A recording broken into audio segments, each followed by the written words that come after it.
రాధాకృష్ణ ఇక్కడి నుంచి గెలిచి మంత్రి అయిన కారుమూరి నాగేశ్వరరావు తణుకులో చేసిందేమీ లేదని దుయ్యబట్టారు.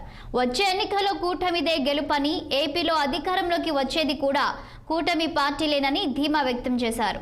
వైసీపీ ప్రభుత్వం ఎలాంటి ప్రగతి సాధించలేకపోయిందని, ప్రజల్లో నమ్మకాన్ని కోల్పోయిందని విమర్శించారు. ఏపీ వ్యాప్తంగా ప్రజలంతా కూటమి వైపే ఉన్నారంటున్న రాధాకృష్ణతో మా input editor Rajesh face to face. కూటమి అభ్యర్థిగా టీడీపీ నుంచి రాధాకృష్ణ గారు పోటీ చేస్తున్నారు. మనం చూస్తున్నాము, మొత్తం ప్రచారం అయితే చాలా జోరుగా సాగుతున్నట్టుంది. ఉదయం నుంచి కూడా ప్రచారం ఉన్నారు. ప్రస్తుతం మన దగ్గర రాధాకృష్ణ గారిని ఒకసారి అడిగి తెలుసుకుందాం. ఎలా ఉన్నారండి? బాగున్నా అండి. ఎలా జరుగుతుంది ప్రచారం? చాలా ఉత్సాహంగా జరుగుతుంది. రోజు రోజుకి కూడా ప్రజల నుంచి మంచి స్పందన కనిపిస్తుంది. ముఖ్యంగా పవన్ కళ్యాణ్ గారు, చంద్రబాబు నాయుడు గారు, మోడీ గారి సహకారంతో ఏర్పడినటువంటి కూటమికి ప్రజల మద్దతు చాలా బాగా ఉంది. ఈరోజు అందరూ కూడా నూతన ప్రభుత్వం మారాలి, అదేవిధంగా కూటమి గెలవాలని ఆకాంక్షిస్తున్నారు. కానీ ఒకటి, జగన్మోహన్ రెడ్డి మనం చూస్తున్నాం, పదే పదే చెప్తున్నారు ఈసారి కూటమి వస్తే, చంద్రబాబు నాయుడు వస్తే పథకాలన్నీ కూడా మీకు రావు అనేది ఒకటి ప్రచారం చేస్తున్నారు. ఈ అంశం మీరు జనాల దగ్గరికి వెళ్తున్నారు కదా, ఇది ఏమైనా క్వశ్చన్స్ చేస్తున్నారా? ఈరోజు కూటమి ఇచ్చినటువంటి మేనిఫెస్టోని ప్రజలందరూ కూడా పూర్తిగా విశ్వసిస్తున్నారు. చంద్రబాబు నాయుడు గారు, పవన్ కళ్యాణ్ గారు రిలీజ్ చేసినటువంటి ఉమ్మడి మేనిఫెస్టో ఇప్పటికే ప్రతి కుటుంబంలోని కూడా బాణంలా దూసిపోయింది.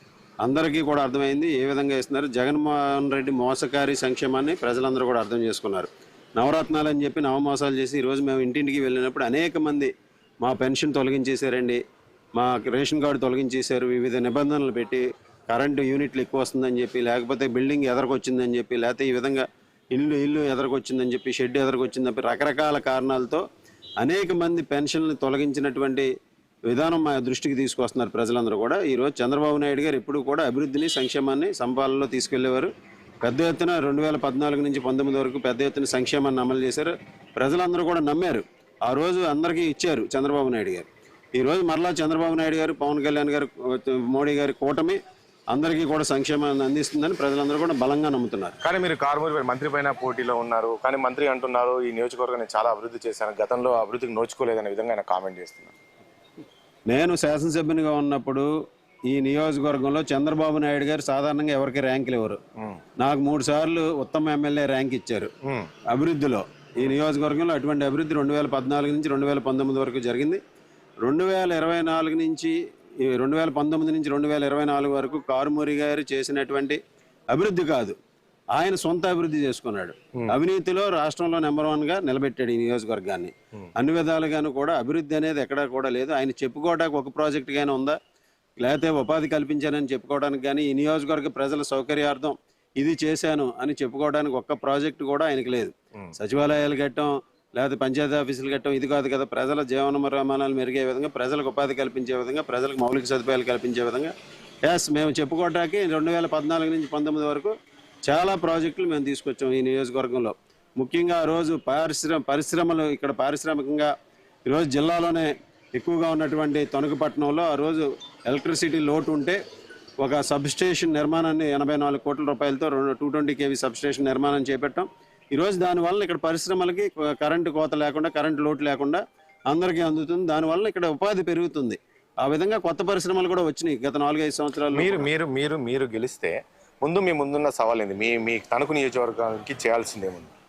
తణుకు నియోజకవర్గంలో ముఖ్యంగా రోడ్ల పరిస్థితి బాగలేదు. రోడ్లన్నీ కూడా పూర్తిగా పునర్నిర్మించుకోవాల్సినటువంటి అవసరం ఉంది. అదేవిధంగా ముఖ్యంగా యువతకి సంబంధించి ఈరోజు యువత భవిష్యత్తు అగమ్యగోచరంగా మారింది. వారికి ఉపాధి కల్పించే విధంగా చంద్రబాబు నాయుడు గారు ఇచ్చినటువంటి విజన్ ఏదైతే ఉందో, వర్క్ ఫ్రమ్ హోమ్ కాన్సెప్ట్ని ఇక్కడ కూడా తీసుకొచ్చి సాఫ్ట్వేర్ రంగంలో కానీ, సర్వీస్ సెక్టర్లో కానీ ఉద్యోగాల కల్పన ధ్యేయంగా పనిచేస్తాం.